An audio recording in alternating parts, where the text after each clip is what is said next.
I'm a huge fan of open world sandbox crime drama games, so I've been pretty hyped to get my hands on Mafia 3.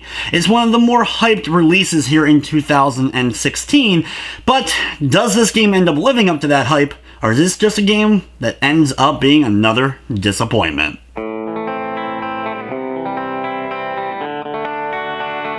Mafia 3 takes place in 1968 in New Bordeaux, which is a fictionalized city of New Orleans. It's basically New Orleans without being called that. That way, of course, the creators have more of a freedom when it comes to laying out the city's design, though I think they do a great job at capturing that feel within the city itself.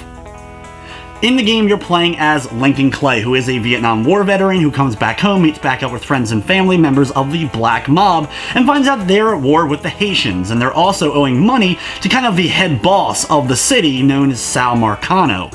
Most of the game's story revolves around finding out information about Sal Marcano, the people that work for him, and slowly working your way up the food chain until you finally can get your hands on him. Mafia 3 plays very differently from Mafia 2, which was a more linear open-world game, if that makes any sense. Basically, it was broken up into chapters that were kind of set periods in time. You didn't have quite as much freedom to roam around or extra stuff to really do during those chapters as you were focused on the main story of the game.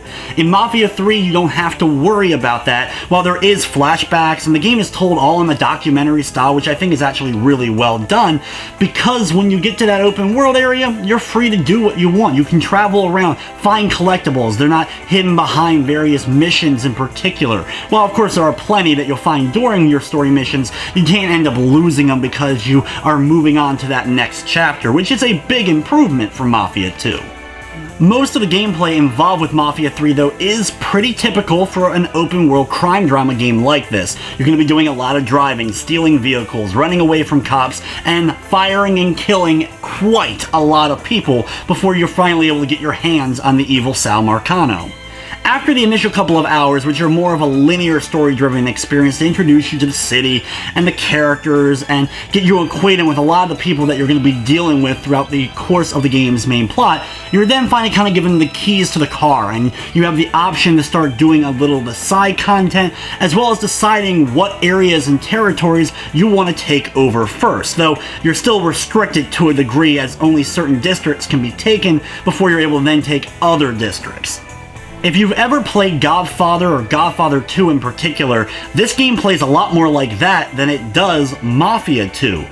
The whole structure of having the family tree of the main boss is very similar to Godfather 2, where you would work your way from the very bottom and then work your way up to the top before taking out that family's boss and then moving on to the next family. While there's only the one family here in Mafia 3 for you to take out, it's done in an extremely similar way. In order to get to certain members of the family, you're going to have to destroy their property and, of course, destroy their rackets, which is where most of the game's story and plot end up taking place. The issue is, after that initial opening story, which is really well done and kind of gets you into everything, because of having to destroy the rackets, it starts to break up how much story you end up getting told, and bigger story moments will take hours and hours before you finally get to that next big point in the game's plot. While I like the idea of the whole racket system, going into a district, you have an informant who gives you kind of the lowdown and who the leader is for that particular racket in the area. You're then tasked with going and getting more information on the location and how the rackets are being run. You'll also have to kill the informers and, well, as destroy all of the stuff once you finally find it, whether it be drugs or casino equipment. Once you've done enough damage, you then get the ability to go back to the informant, who will give you the location of the leader, and then you go take care of them. Once you take care of it, you get to assign that district to one of your underbosses, and then you move on to the next racket. Once you've destroyed enough rackets in a district, you completely take over that district, and you get to take out a higher up in the boss chain. After you've defeated enough of these bosses and destroyed enough rackets in the kind of family tree, you eventually get to take on one of the bigger bosses, and finally, once everyone's been taken out and all the rackets have been destroyed, then you finally get your hands on Sal. Issues start to mount quickly, though. Once you've completed a couple of rackets, you quickly realize every racket is the exact same. You go, find the informant, do damage, kill some enforcers, interrogate a couple of people, then kill the leader. Rinse and repeat over and over and over again. Now, this is okay if this was one of the game's side missions, but because this is the main way that the story is driven, as you have to defeat the Rackets in order to get your hands on the next level boss, this is why the game starts to drag, and it starts to drag rather quickly. Each district of the game has 2 Rackets, and once you've taken both of them, then you get the district, which you can give to one of your underbosses, like I mentioned earlier. I thought that this was going to be one of the coolest features about the game, but honestly, this is where the game just kind of was It was more of a nuisance to dish out the different districts and Rackets that I ended up obtaining. Even when I kind of do it evenly, or would take over multiple Rackets and basically be able to give out a couple of Rackets at a time, making sure that none of my underbosses had more than another for too long a period of time, it still felt like all they did was end up bickering at me each time I was able to do so. Now, this can affect the game's story and plot when it comes to the underbosses, so there is some variety there and has a bit of replayability because of it.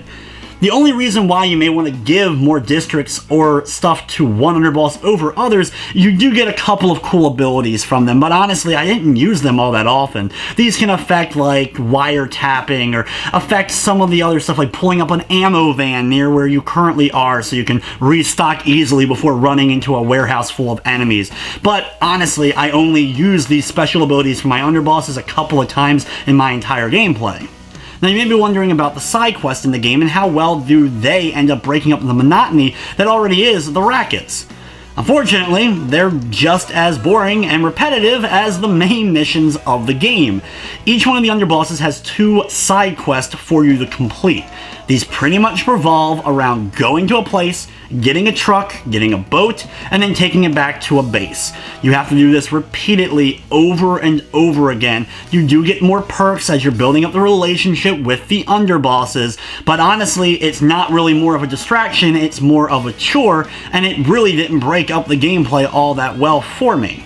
One thing, though, that will help a bit if you're a fan of collectibles, well, is the collectibles, and there's a lot of them in the game. Not only do the Playboys make a return from Mafia 2, there's also pin-up paintings, there's record albums, and even magazines for you to collect while you're going through the districts.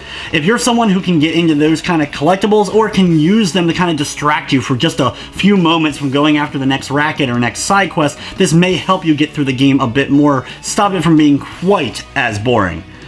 Mafia 3, though, the thing it does probably the best is just putting you into the time period of the late 1960s in a New Orleans-like city. Not only with those collectibles, but just the way all the characters look and act, and just everything brings you into that time period, and especially the licensed music. There's a lot of great music that plays on the various radio stations, as well as at pivotal moments throughout the game's story. If you're a fan of that era of music, there's a lot of good stuff to listen to, and probably one of my favorite parts about this game.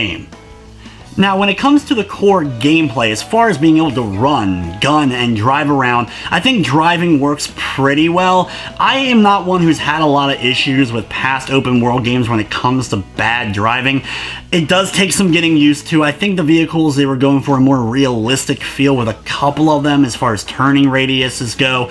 You also have a bit of a delay when it comes to stealing a car and starting it up, which definitely takes a bit to get used to. You can't just jump in and immediately blast off at the speed of light in a hot rod car. You'll have to kind of mess with the keys a little bit, and then he'll get the car going and you'll be able to then go. When it comes to actually firing out, the game has an auto fire feature that you can turn off or even adjust a bit, with auto aim being low or high, so whatever your playstyle is preferred, you can do that, as well as the game does feature 3 different difficulties to help out as far as whatever level of gaming you like to do. I think the gunplay works pretty well. It's not spectacular. It's not a lot of variety. You can hold 2 guns at one time, and if you want to pick up a different gun, you will have to swap it out for one of the ones in your hands. You do have a couple of different throwable items like grenades or Molotov cocktails, but other than that, it's kind of basic. I wouldn't say there's anything in Mafia 3's gunplay that makes it stand out, nor do I think anything in it also really hinders the game at all. You have a regenning health bar that's broken up into multiple parts, and when you get low on health, you can only regen that first part, and you'll have to use a health item in order to replenish it. When it comes to stuff that is an annoyance for the gameplay, there is no jump button, so trying to get away from things or climb over stuff can sometimes be a problem. Yes, you can clear little fences and railings and climb up certain walls, but it's very particular with the ones you can and can't climb. Even pulling up a car so that I'm like eye level with a wall, I still was unable. There's no reason why the main character shouldn't have been able to easily vault himself over a particular wall. I will also say with the driving, there's way too many things that hinder progress. There's little bumps, little curves, and other little nuisances that ended up sending my car flipping high up into the air in just small, like, parking lots. It was really annoying just to try to go through these. I'm sure they were included to be more realistic in the way things are handled, but it really just became more of a problem. There's also way too much stuff that stops you dead. Bushes. Not giant trees, but like see-through bushes could stop you dead in your tracks while driving, and when you're trying to get away or in a high-speed chase, this just really became, well, an annoying problem. Now, for the technical side of things. Oh boy. I ran into a lot of issues playing through this game. There was 5 complete full crashes that made me completely back out of the game and have to go back in. And then there was a ton of glitching and other graphical problems throughout my gameplay. Not just stuff clipping, but the game has awful graphical pop-in. When you're driving down a street, things will just kind of pop in the foreground and just comes out of nowhere. People would just spawn next to me when I would get out of a car. They would just kind of plop into existence. I had even the AI cars being driven around would fall through the street or fall through a bridge and land upside down next to me. Not falling off the bridge, no, falling through the bridge. There's a lot of ugliness and a lot of the textures kind of coming in when you're going through doors or going through buildings. Cutscenes, for the most part, the movie versions played fine, but there was some issues with the more kind of just character models standing to one another talking. In fact, I had one time in particular, there was multiple of my Underboss during a cutscene. There was 2 of the same character on screen as I was talking to one. There's also just a plethora of other little things here and there. Enemies would end up getting knocked up into the air and were floating in mid-air. Just a ton of little problems that I would say, other than the crashing, didn't completely kill my experience, but really just feel like they could have been fixed or cleaned up before this game ended up hitting store shelves. One of the other big problems, though, the biggest one that was a hindrance, was there was glitching with side missions. Like I mentioned earlier, side missions mostly involve going to a place, picking up a truck, and then taking it where you need to go. I had on multiple occasions where it would tell me where a side quest was, I would go there, and there was no truck, nothing to pick up, and it wouldn't spawn. I could walk away, try to come back. There was no way to get it going. Supposedly, you can actually take another vehicle that's similar to the one you need to pick up and take it there, kind of get out, and then get back in the car to kind of trick the game into completing the side quest. But you have broken side quests, and any kind of story content that is broken should have been looked at before this game came out. In conclusion, Mafia 3 does a good job in its storytelling department.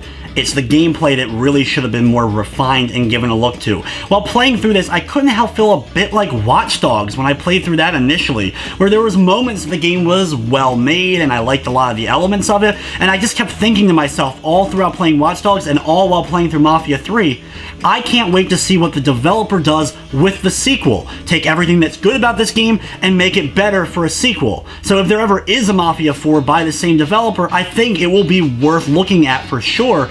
I just feel like the hype train got a little bit too much on Mafia 3, and the game wasn't quite ready to hit everyone's PlayStation 4. Mafia 3 is available for $59.99 on the PlayStation 4, Xbox One, and Steam, and you will get a good amount of time out of the game. There is at least 40 hours worth of gameplay here. I've already put 40 plus hours since its initial launch. I haven't completed all the side quests yet or gotten all the collectibles, but when it comes to the side quests, a few of them are still glitched in my game and I'm unable to finish them. So unfortunately, I'm kind of stuck where I am. I actually had to make multiple saves to make sure that I can go back and get some of those side quests that I wasn't able to complete earlier on, maybe hopefully after a patch or 2.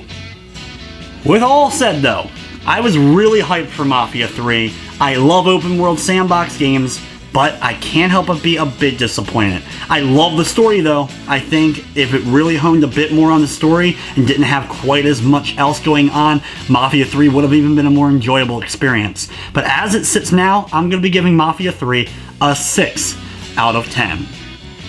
But anyway guys, that's going to wrap up this review. I'd like to thank you for watching, and of course, I hope you enjoyed.